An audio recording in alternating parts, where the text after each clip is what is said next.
ஆண்டவன் பகவான் பறக்க பறக்க முழிக்காரு. பறக்க முழிக்காரு. யாரக்கா என்ன நீ என்ன வரம் கேட்பான்னு நினைச்சா நீ எப்படி வரத்தை கேட்டிருக்க? கேட்கானே சண்டாள வல்லரங்கா நீ ஆக்க வரம் கேட்பாயா? அழிக்க வரம் கேட்கிறாயே. நீ வெல்ல வரம் கேட்பாய் என்று விமலன் நானும் நினைத்திருந்தேன். கொள்ள வரம் கேட்காயே. இந்த பொல்லாத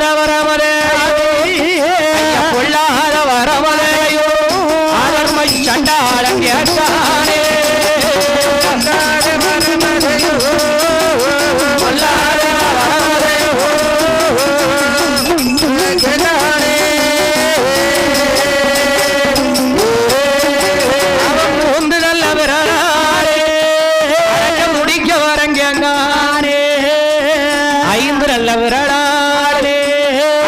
அழிக்க வரங்க